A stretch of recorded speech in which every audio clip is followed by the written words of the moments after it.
जय भोलेनाथ। प्यारे भक्तों, आज आप श्रवण करें श्रावण माह महात्म्य कथा अध्याय 17 और इसके साथ श्रवण करेंगे बुधवार गणेश जी की कथा।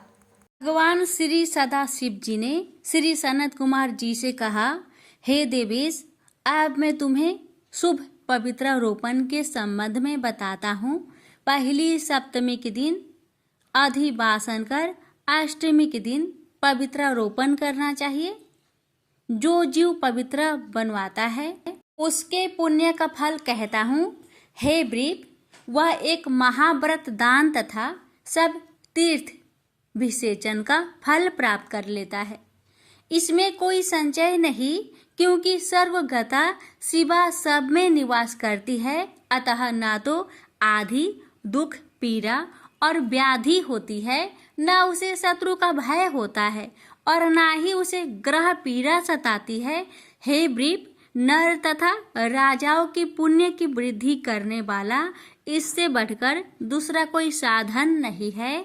हे सनत कुमार, मैं तुम्हारे प्रेम के कारण सौभाग्य पादक साधन का प्रकाशन कर रहा हूँ। बस श्रावण महीने की शुक्ल पक्ष की सप्तमी के दिन अधिवासन करके सब अर्चन का सामान संचित करें। देवी के प्रति उत्तम युक्ति द्वारा गंध पुष्प फल आदि सब पूजन सामग्री लेकर अनेक तरह के नैवेद्य वस्त्र आभरण आदि एकत्रित करें। फिर पवित्र निर्माण करके पंचगव्य प्राशन करना चाहिए। चारों द्वारा दिग्बली और अधिवासन कर रमणीय कपड़ों तथा पत्रों से पवित्र का अच्छा दन करना चाहिए। 100 बार देवी के मूल मंत्र से अभिमंत्रित करके संपूर्ण शोभायुक्त उस पवित्र को देवी के सामने स्थापित करना चाहिए। देवी के लिए सुंदर मंडप बनवाकर रात को जागना चाहिए। उसके सामने नट नर्तक गायक आदि की कुशल विधि गणों द्वारा नित्य विद्या विशारद बध गीत आदि का आयोजन करना चाहिए। अगले दिन प्रातः काल स्नान करके दिशाओं में बलि देनी चाहिए। विधिवत देवी का अर्चन करने के बाद स्त्रियों तथा तीजों को भोजन करवाना चाहिए और दक्षिणा देनी चाहिए। हे सनत कुमार, यथाशक्ति नियमों का पालन कर राजा को स्त्री जुआ शिकार और मांस की बड़ी ढिंढा के साथ त्याग करना चाहिए। द्विज तथा आचार्य को स्वाध्याय का, वैश्य को खेती और व्यापार का कार्य 5-7 दिन बिल्कुल न करना चाहिए। ऐसा न कर सके तो केवल 3, 1 या आधा दिन अपना कारोबार बंद करके केवल देवी का ध्यान में अपने मन को लगाना चाहिए। जो ज्ञानी स्वविधि पवित्र रोपण नहीं करता है, हे वत्स, उसका पूरे वर्ष भर अर्चन निष्फल जाता है। अतः मनुष्य को भक्ति द्वारा देवी परायण होकर प्रति वर्ष शुभ पवित्र रोपण करना चाहिए। कर्क अथवा सिंह का सूर्य हो जाने पर श्रावण मास की शुक्ल पक्ष की अष्टमी के दिन देवी के लिए पवित्र रोपण करना चाहिए। इसे न करने पर दोष होता है, क्योंकि यह नित्य कर्म है। श्री सनत कुमार ने पूछा, हे महादेव, आपने जो पवित्र रोपण कहा है प्रभु, उसके निर्माण की विधि ठीक तरह से मुझे बतलाइए। भगवान सदाशिव ने कहा, हे वत्स, रेशमी वस्त्र कुश या कांच से निर्मित या ब्राह्मणी द्वारा रुई से सूत कटाना चाहिए। सूतों को त्रिगुण कर पुनः त्रिगुणित करने पर उनकी 360 संख्या होनी चाहिए। 360 सूतों को उत्तम, 270 को मध्यम और 180 सूतों को अधम कहा है। 100 ग्रंथों का उत्तम, 50 ग्रंथि का मध्य तथा 16 ग्रंथि का पवित्र कनिष्ठ होता है। यह 6, 3, 4, 2, 12, 24, 12, 8 ग्रंथि का कनिष्ठ पवित्र होता है। देवी प्रतिमा की नाभि तक सीमित पवित्रा कनिष्ठ, जांघ तक मध्यम, जानू की पवित्रा उत्तम होती है। उस पवित्रा की सब गठों को केसर से रंगना चाहिए तथा सर्वतोभद्र वेदी पर देवी का अर्चन करके देवी के सामने कलश या बांस पत्र पर पवित्रा रखनी चाहिए। 3 सूत्रों में ब्रह्मा, विष्णु और शंकर का आह्वान करना चाहिए। 9 सूत्रों में ओमकार, ओम, वही, नाग, चंद्र, रवि, ईश और स्ववेदेव का आह्वान पूर्वक स्थापना करना चाहिए। अब मैं ग्रंथियों में देवों के स्थापन की विधि कहूँगा, तनिक ध्यान पूर्वक सुनो। क्रिया: पौरुषी, वीरा, विजया, अपराजिता, मनोमणि, जया, भद्रा, मुक्ति और ईशा। इन नामों के आदि में प्रणव लगाकर ग्रंथि संख्या के अनुसार आवृत्ति करके आह्वान तथा चंदन आदि से अर्चन करना चाहिए। धूप देकर प्रणव द्वारा अभिमंत्रित कर देवी को पवित्रारोपण का विधान मैंने तुमसे कहा है। जिन दूसरे देवों को प्रतिपदा आदि तिथियों में पवित्रारोपण करना चाहिए, उन देवों को मैं तुमसे कहता हूँ: धनद, श्री, गौरी, गणेश, चंद्रमा, गुरुजन, भास्कर, चंडिका, अम्बा, वासुकी, ऋषि, चक्रपाणि, अनंत, शिव, ब्रह्मा और पितर। इन देवों का प्रतिपदा आदि तिथि में अर्चन करना चाहिए। यह पवित्रारोपण प्रधान देव का है। उनके अंग देवों को 3 तार बाला समर्पण करना चाहिए। भगवान श्री सदा शिव ने कहा: हे सनत कुमार, सावन मास के दोनों पक्षों की नवमी के दिन का जो विधान है, अब तुम उसे सुनो। हे वत्स, नवमी के दिन यथाविधि कुमारी नाम वाली दुर्गा का अर्चन कर व्रत करके दूध तथा शहद मिला हुआ भोजन करना चाहिए। या दोनों पक्षों की नवमी को उपवास करके कुमारी नाम वाली चंडिका का निरंतर पूजन करना चाहिए। चांदी की प्रतिमा बनवाकर उसमें भक्ति द्वारा दुर्गा पाप नाशिनी का कनेर के फूल, गंध, अगर, चंदन, 10 सांख, धूप और लड्डू द्वारा पूजन करना चाहिए। कुमारी को भोजन करवाकर भक्ति से ब्राह्मण और ब्राह्मणियों को भोजन करवाना चाहिए। फिर मौन को बेल पत्र भोजन करना चाहिए। तो मनुष्य उत्तम भक्ति द्वारा दुर्गा की पूजा करते हैं, वह जहाँ निवास करते हैं उसी परमोत्तम लोक को जाते हैं। हे विप्रेंद्र, मैंने तुमसे यह नवमी का विधान कहा है। यह प्राणियों के सब पापों को नष्ट करने वाला, सब संपत्तियों को देने वाला, पुत्र पौत्र आदि की वृद्धि करने वाला और अंत में सदगति को देने वाला है। प्रेम से बोलिए हर हर महादेव। ये कथा है गणेश जी की एक दंत होने की। बात उस समय की है जब परशुराम ने अपनी प्रतिज्ञा के अनुसार पृथ्वी को क्षत्रियों से रहित कर दिया था। तब वे अपने गुरु भूतनाथ के चरणों में प्रणाम करने और गुरु पत्नी अम्बा तथा उनके नारायण तुल्य दोनों गुरुपुत्र कार्तिकेय और गणनायक को देखने की लालसा से कैलाश पहुँचे। वहाँ उन्होंने अत्यंत अद्भुत कैलाशपुरी का दर्शन किया। अपने गुरु की उस दिव्य पुरी के दर्शन कर उनका नंदन आनंद विभोर हो गए। फिर उन्होंने शिव का 15 योजन ऊंचा और 4 योजन विस्तृत अत्यंत सुंदर आश्रम देखा। परशुराम वहाँ सबसे मिले और उन्होंने सबसे बात की। इसके बाद वे नंदीकेश्वर से आज्ञा प्राप्त कर प्रसन्नता पूर्वक आश्रम के भीतर प्रविष्ट हुए। कुछ ही आगे जाने पर महातपस्वी परशुराम ने बहुमूल्य रत्नों से निर्मित सैकड़ों मंदिर देखे। उन्होंने वहां का भीतरी द्वार देखा जो नाना प्रकार की चित्रकारी से चित्रित तथा हीरे मोतियों की गुथी हुई मालाओं से अत्यंत शोभ्यमान था। परशुराम ने द्वार के बाएं भाग में अपने गुरु पुत्र कार्तिकेय को देखा और दाहिने और पार्वती नंदन गणेश तथा शिव पार्वती का अवलोकन किया।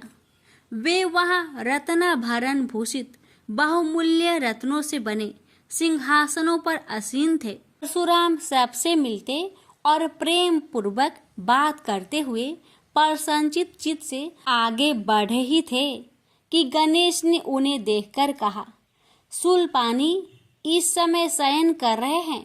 मैं उन परम प्रभु की आज्ञा प्राप्त कर तत्काल तुम्हें साथ ले चलूंगा। बस इतनी देर रुक जाओ। परशुराम ने गणेश के सम्मुख खड़े खड़े उत्तर दिया, बंधुवर, मैं अपने गुरु शिव व माता पार्वती के दर्शन करना चाहता हूँ। मैं उनके चरणों में प्रणाम कर अभी लौट जाऊंगा। गणेश ने उन्हें अनेक प्रकार से समझाते हुए कहा, इस समय भूतेश्वर शिव एवं माता पार्वती अंतःपुर में है, अतः अभी आपको वहां नहीं जाना चाहिए।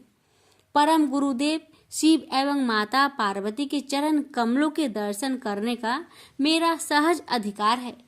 परशुराम अपने आग्रह पर दृढ़ थे, किंतु गणेश उन्हें अत्यंत विनय पूर्वक समझाते रहे। मैं तो परम पिता शिव एवं माता पार्वती के दर्शनार्थ जाऊंगा ही। यह कहकर परशुराम आगे बढ़ना ही चाहते थे कि गणेश ने उन्हें रोक दिया। 21 बार पृथ्वी को क्षत्रियों से रहित करने वाले भृगु नंदन कुपित हो गए और उनका गणेश से विवाद ही नहीं हुआ, हाथापाई भी होने लगी। कुमार कार्तिकेय ने उन्हें समझाने का प्रयास किया, किंतु क्रोध परशुराम ने उन्हें धक्का दे दिया, जिससे वह गिर गए। शिव पुत्र गणेश ने उठकर परशुराम की ओर डंडा के लिए उनकी भर्त्सना की, तो क्रोध परशुराम ने अपना तीक्ष्ण परशु उठा लिया। तब गणेश ने अपनी सूंड बढ़ाकर उन्हें उसमें लपेट लिया और घुमाने लगे। गणेश की सूंड में लिपटे परशुराम सर्वथा असहाय और निरुपाय थे। गणेश के योग बल से परशुराम स्तंभित रह गए। गणेश ने परशुराम को सप्तद्वीप, सप्त पर्वत, सप्त सागर, भूलोक, स्वर्गलोक, जनलोक, ध्रुवलोक, गौरीलोक और शंभुलोक में घुमाते हुए समुद्र में फेंक दिया। परशुराम समुद्र में तैरने लगे तो निरामयी गणनाथ ने उन्हें पुनः अपनी सूंड में उठा लिया और घुमाते हुए बैकुंठ धाम दिखाकर गोलोक धाम का दर्शन करा दिया। वहां परशुराम ने मंद मंद मुस्कुराते हुए बंसी विभूषित नव निरत श्री कृष्ण के साथ रासवेड़ी राधा का दर्शन किया, तो वे बार बार उनके मंगलमयी चरण कमलों में प्रणाम करने लगे।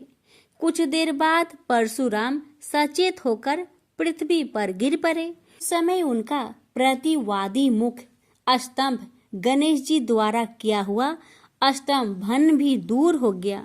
तब उन्होंने अपने अभीष्ट देवता श्री कृष्ण के जगत गुरु शिव द्वारा प्रदत्त परम दुर्लभ स्रोत एवं कवच का स्मरण किया और संपूर्ण शक्ति से सूर्य की प्रभा के तुल्य तीक्ष्णतम अपने परशु से गौरी नंदन पर प्रहार कर दिया। गणेश ने अपने परम पूज्य पिता के अमोघ अस्त्र का सम्मान करने के लिए उसे अपने बाएं दांत से पकड़ लिया। शिव शक्ति के प्रभाव से वह तेजस्वी परशु गणेश के बाएं दांत को समूल काट कर पुनः रेणु का पुत्र परशुराम के हाथ में लौट आया। गणेश का दांत टूटते ही भयानक गर्जना हुई और रक्त का फवारा फूट पड़ा। मुंह से निकलकर रक्त से सना दांत भूतल पर गिर पड़ा। उस समय धरित्री कांप उठी। यह दृश्य कार्तिकेय, क्षेत्रपाल आदि पार्षद तथा शून्य में देवगण अत्यंत भयभीत होकर हाय हाय करने लगे। कैलाशवासी डर से मूर्छित हो गए। निंद्रापति सुधत्मा शिव की निंद्रा भंग हुई। बेटा यह क्या हुआ? दौड़ी हुई पार्वती आई तो उन्होंने अपने पुत्र गणेश के टूटे दांत तथा रक्त से सने हुए मुंह को देखा और देखा कि उनके हृदय खंड गणेश क्रोध शून्य परम शांत लज्जा से सिर झुकाए खड़े हैं। अत्यंत व्याकुल होकर उन्होंने स्कंद से पूछा, क्या बात है, यह कैसे हुआ? स्कंद द्वारा संपूर्ण वृत्तांत सुनकर पार्वती अत्यंत क्रोध हुई और अपने प्रिय पुत्र गणेश जी को सीने से लगाकर रोती हुई शिव से बोली, मेरे पुत्र गणेश और आपके शिष्य परशुराम में किसका दोष है, आप ही निर्णय करें। फिर माता पार्वती ने अपने सम्मुख परशुराम को शिव के प्रमोदक द्वारा चरण कमलों की निर्भयता पूर्वक सेवा करते हुए देखकर कहा, हे महाभाग राम, तुम योगियों के गुरु देवाधिदेव महादेव के शिष्य हो। तुम शुद्ध मन वाले हो। तुम्हारी अशुद्धता का कारण मेरी समझ में नहीं आ रहा। तुमने करुणामय गुरु से अमोघ परशु प्राप्त कर पहले तो उसकी क्षत्रिय जाति पर परीक्षा की और अब गुरु पुत्र पर परीक्षा की है। श्रुति गुरु दक्षिणा देने का निर्देश करती है और तुमने अत्यंत निर्दयता पूर्वक गुरु पुत्र का समूल एक दांत ही नष्ट कर दिया। अब इसका सिर भी काट डालो। चरमता का अमोघ परशु प्राप्त कर ले तो क्षुद्र श्रृंगाल भी वनराज को मार सकता है। इतना कहकर क्रोध से भगवती पार्वती परशुराम को मारने के लिए प्रस्तुत हो गई। भयवश परशुराम ने मन ही मन करुणा सागर गुरु को प्रणाम कर अपने इष्ट देव गोलोकनाथ श्री कृष्ण का स्मरण किया। तभी पार्वती ने अपने सम्मुख एक बौने ब्राह्मण बालक को देखा। उस पर तेजस्वी ब्राह्मण बालक को देखकर आतुरता से भगवान शंकर ने भक्ति पूर्वक मस्तक झुकाकर प्रणाम किया। उसके बाद माता पार्वती ने भी उसे प्रणाम किया। परम तेजस्वी ब्राह्मण बालक ने शिव एवं पार्वती को शुभ आशीर्वाद प्रदान किया। यह दृश्य देखकर कैलाशवासी बालक बालिकाएं भयभीत एवं चकित हो गए। फिर भगवान शंकर ने उनका पूजन किया। वे वामन भगवान रत्न सिंहासन पर विराजमान थे। उनका उत्कृष्ट तेज सर्वत्र फैल रहा था। भगवान शंकर ने मधुर शब्दों में कहा, आज मेरा परम सौभाग्य है जो आपने कृपा पूर्वक मेरे यहाँ पधार कर मुझे सेवा का अवसर प्रदान किया है। सुतोष शिव की मधुर वाणी से प्रसन्न होकर ब्राह्मण बाल रूपी स्वयं श्री हरि ने गंभीर स्वर में कहा, आप लोग की वर्तमान स्थिति जानकर मैं श्वेत द्वीप से आ रहा हूँ। मेरे भक्तों का कभी अमंगल नहीं होता। मेरा सहस्त्र सार उनके रक्षार्थ प्रतिक्षण प्रस्तुत रहता है, किंतु गुरु के रुष्ट होने पर मैं विवश हो जाता हूँ। गुरु की अवहेलना बलवती होती है। विद्या और मंत्र प्रदान करने वाला गुरु अभिष्ट देव से 100 गुना श्रेष्ठ है। गुरु से बढ़कर कोई देवता नहीं है, पार्वती से बढ़कर कोई पतिव्रता नहीं है तथा गणेश से उत्तम कोई जितेंद्रिय नहीं है। भृगु नंदन ने गुरु पत्नी एवं गुरु पुत्र की अवहेलना कर दी है। उसी का मार्जन करने के लिए मैं यहाँ उपस्थित हुआ हूँ। श्री हरि ने भगवान शंकर के बाद भगवती पार्वती से कहा, तुम जग जननी हो। तुम्हारे लिए गणेश, कार्तिकेय और परशुराम भी पुत्र तुल्य है। इन परशुराम ने स्नेह के प्रति शिव और तुम्हारे मन में भेद नहीं है। अतः एवं जो उचित समझो करो। देव बड़ा प्रबल होता है। बालकों का यह विवाद तो देव दोष से ही घटित हुआ है।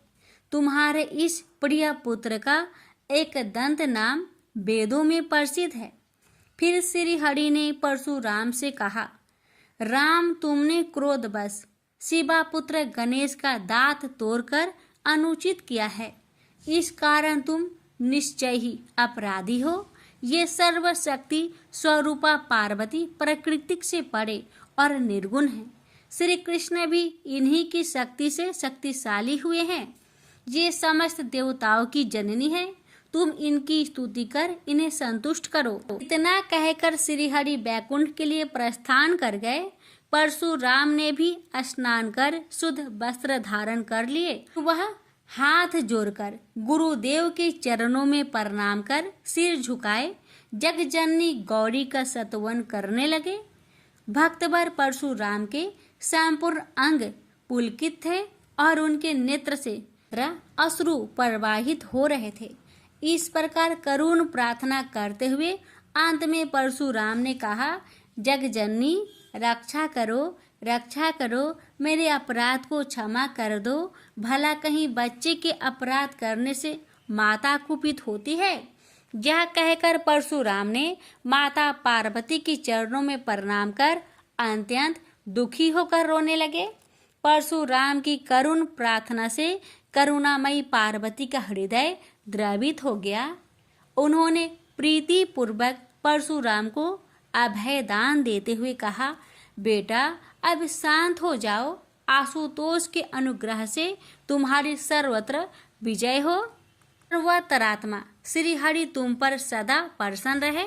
गुरुदेव शिव में तुम्हारी भक्ति सुदृढ़ रहे। तुम अमर हो जाओ। इसी प्रकार दयामयी पार्वती ने परशुराम को आशीर्वाद दिया और वे अपने अंतपुर में चली गई। उस समय वहां श्री भगवान के मंगल नाम का उच्च घोष होने लगा। फिर परशुराम ने एकदंत गणेश का स्तवन किया और गंधे, पुष्प, धूप, दीप एवं तुलसी रहित नैवेद्य आदि से लंबोदर की प्रीति पूर्वक पूजा की। परशुराम ने भक्ति भाव से भाई गणेश को संतुष्ट कर माता पार्वती एवं कृपा सिंधु त्रिलोचन के चरणों में प्रणाम किया। फिर उन्होंने गुरु की आज्ञा प्राप्त कर प्रसन्नता पूर्वक वहां से प्रस्थान किए। प्रेम से बोलिए गौरी पुत्र गणेश भगवान की जय। हर हर महादेव। माता पार्वती की जय।